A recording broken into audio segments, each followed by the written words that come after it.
بكم في قناة صوت. يوم حزين جدا في الكيان وفي بعض العواصم والقصور العربية. هذا هو العنوان باختصار بعد مقتل ياسر أبو الشباب عميل إسرائيل في رفح.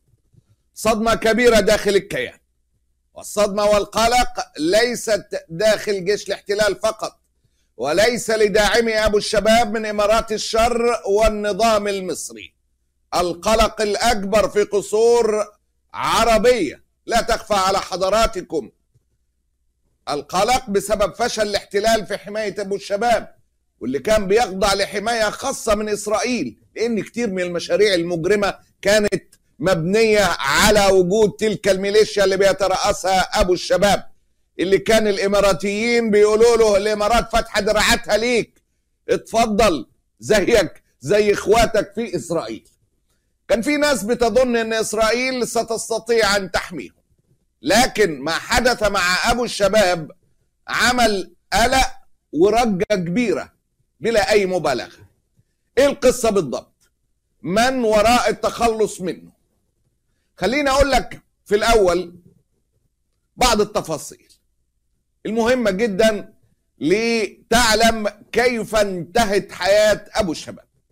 أبو الشباب بيتواجد في رفح بالقرب من الحدود المصرية، هكذا كانوا يعلنون. يمتلك هو والميليشيا الخائنة بتاعته أسلحة إسرائيلية حديثة، تمويل إسرائيلي وإماراتي بلا حدود. كان يتواجد في المناطق اللي بيتواجد قربها جيش الاحتلال في الخط الأصفر. الإمارات أرسلت له أسلحة، وده بشكل معلن، من بين رجاله جنود من اللي كانوا بيعملوا عمليات في سيناء، وتحدثنا عن هذا سابقا. خد دعم كبير من إسرائيل ودول عربية لكي يصبح بديلا لحكومة غزة.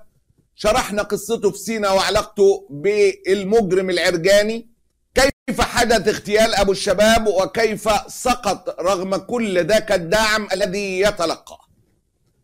على بركة الله، أول حاجة خليني أعرض لك الرواية الإسرائيلية اللي فيها تخبط كبير جدا. جيش الاحتلال قال إنه اتقتل في خناقة عشائرية ولم يقتل على يد حكومة غزة. מפקד המיליציה בעזה, אבו שבאב, נהרג שם בקרב בין חמולות. ניצן שפירא, כך לפחות לפי הדיווח הראשוני, אבל אתה מוסיף לנו פרטים, מה היו שם הנסיבות להבנתך, והאם חמאס מעורב? זה אירוע שמתפתח ממש בדקות האחרונות, עמליה. גורם ביטחוני מאשר לי ממש זמן קצר לפני השידור, שאבו שבאב אכן נהרג. הוא נהרג לא על ידי חמאס, כך טוענים לפחות הגורמים הרשמיים בישראל, דבר שעוד יידרש לבדיקה. על פי הטענה של הגורמים בישראל, אבו שבאב נהרג במהלך חילופי אש בין החמולה שלו לחמולה אחרת בדרום רצועת عز. الرواية الإسرائيلية بتقول إنه مات النهاردة مش على إيد حكومة غزة، بل في خناقة داخلية، ونقل لمستشفى إسرائيلية زيه زي بنت العرجاني كده لما عملت حادثة، إن شاء الله ربنا يكون شفاها وعافاه، ونقلت لنفس المستشفى اللي عمل فيها نتنياهو عملية من عمليات الصلبطة عشان يهرب من المحاكمات. اتقتل في خناقة داخلية ونقل لمستشفى إسرائيلية، هكذا قال الكيان. היה משמעותי מאוד, פקטור מאוד משמעותי עבור מדינת ישראל, ממש פעל ונלחם נגד חמאס מתוך הרצועה, הביא משהו מאוד משמעותי שלא קיים כמעט בתוך שטח רצועת עזה. להבנתי, הפרטים שאני מקבל מאותו גורם ביטחוני שאני משוחח איתו, אבו שבאב פונה לבית החולים סורוקה בבאר שבע, שם ניסו לייצב את מצבו, הדבר הזה לא הצליח, ושם בבית החולים נקבע מותו. היה מאוד משמעותי עבור מדינת ישראל בתוך שטח רצועת עזה, היה ניסיון באמת להשתמש איתו ולעבוד איתו בשיתוף פעולה הדוק.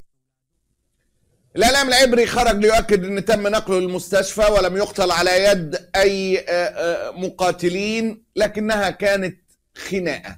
ليه الإعلام العبري صدر تلك الرواية؟ هقول لحضرتك. פעולה הדוק, וכאמור, גורם ביטחוני מאשר את הדיווחים שמגיעים בשלב הראשוני מתוך הרצועה, ועל פי אותו גורם ביטחוני, אבו שבאב נהרג במהלך חילופי אש בתוך רצועת עזה. דוד צור, ניצב בדימוס, לשעבר מפקד הימ"מ, גורם שהיה מאוד משמעותי דווקא ברגעים שקדמו להפסקת האש, כשישראל ניסתה לייצר עוד מנופי לחץ על חמאס, ולייצר שם סוג של אלטרנטיבה מבפנים. المفاجأة أو أولى المفاجآت إن مستشفى سوروكا قالت لا شفنا ابو الشباب ولا ام الشباب ولا شباب ولا حد جالنا بهذا الاسم على الاطلاق لتنسف المستشفى الاسرائيليه الروايه من جذورها، على عكس المصدر الامني. ده حسابها الرسمي، حساب الرسمي لمستشفى سروق. في مستشفى سروقة يعلنون ان زعيم الميليشيا ياسر ابو الشباب لم ينقل ولم يمت في المستشفى. دي زراعات نيوز بتنقل عن المستشفى. القصة تتعقد. المتحدثة باسم سروقة تصدر بيانا بأن أبو الشباب لم يتوجه إلى المستشفى ولم يقضي أي وقت في المستشفى على الإطلاق. هنا اتدمرت الرواية الإسرائيلية الأولى إنه خناقة قبلية ولا خناقة عشائرية وبعدين نقل للمستشفى الإسرائيلية ومات هناك. سروقة قالت تلك الرواية كاذبة، لتظهر بعديها رواية أخرى إنه لا لا لا إحنا ما كناش واخدين بالنا، ده مات من الضرب. يدعوت إحرانوت مات من الضرب، لم يقتل بالرصاص بل ضرب حتى الموت. مقتل أبو الشباب وسط جدل حول التعاون مع إسرائيل. أفادت مصادر أمنية بمقتل أبو الشباب قائد ميليشيا القوات الشعبية في قطاع غزة، الشعبية دي تبقى خالتك، خلال اشتباك وحددت وفاته في طريقه إلى سروقة. وتسود مخاوف من أن غزة تزداد قوة وأن احتمال استخدام الميليشيات كبديل حكومي عسكري للمنظمات الإرهابية قد تضاءل. هذا هو البديل المراد، اللي هي الميليشيا دي ما كانش خافي على حد، كان بتحظى بدعم إماراتي إسرائيلي كبير جدا لتستبدل مكان حكومة غزة. الرواية الإسرائيلية كاذبة على الإطلاق، والمستشفى ما شفناهوش على الإطلاق.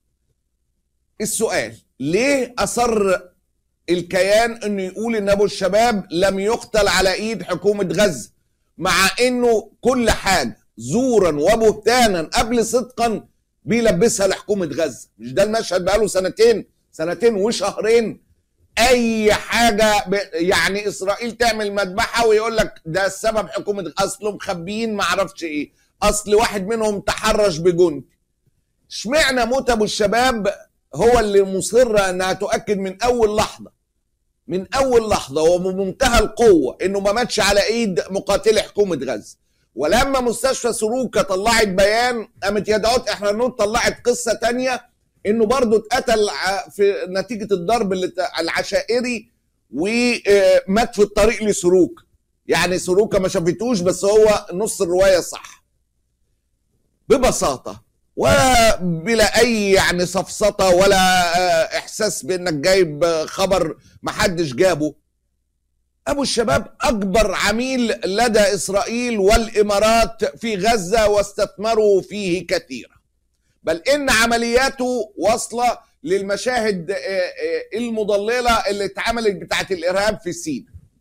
كان الرهان عليه انه سيحكم غزة، كان رهان اسرائيل والامارات وعواصم عربية اخرى، كان يخضع لتأمين خاص ودعم خاص. مقتله سيخيف العملاء الذين سيأتون من بعده انهم يشتغلوا مع الاحتلال في غزة وخارجها، لان ابو الشباب كان معروف انه مستهدف وبشكل علني. فلما تفشل انك تحميه ميليشيا تم توفير كل الامكانيات العسكرية والامنية والمعلوماتية لحمايتهم، محدش هيثق فيك، مش هتعرف تلاقي. مش معنى كان الخونة خلصوا، لا، الخونة في غزة والخونة في كل مكان، قلت لحضراتكم ده لا يعيب اي حد، دي طبيعة الدنيا. فانت مش هتلاقي خاين يثق فيك عشان تلعب نفس اللعبة. الامارات قدمت له عربيات واسلحة واجهزة متطورة، بل ان الامارات امارات الشر وشيطان العرب كانوا مدين تعليمات للاعلام الاماراتي ان يسموا زوجة ابو الشباب سيدة رفح الاولى. فاهم انت الحكايه واصله لفين؟ الحكايه مع ابو الشباب وصلت لاكتر من دحلان. العملاء اللي في القصور العربية اللي بيعتمدوا في حكمهم وقهرهم لشعوبهم على إسرائيل، الكل في قلق. حكاية ان حكومة غزة خلصت على ابو الشباب دي حكاية مؤلمة جدا ومعيبة جدا للجيش الذي لا يقهر والذي ألصق بثوبه في السنتين وزيادة ما لم يلصق في ثوبه حقيقة، وانهارت حواليه كل القصص والخزعبلات. الرواية الأقرب، حط لي 30 خط تحت الأقرب، مهم جدا وبعتمد على ذكائكم. تم قتله عن طريق مقاتلين تابعين لحكومة غزة، مجموعة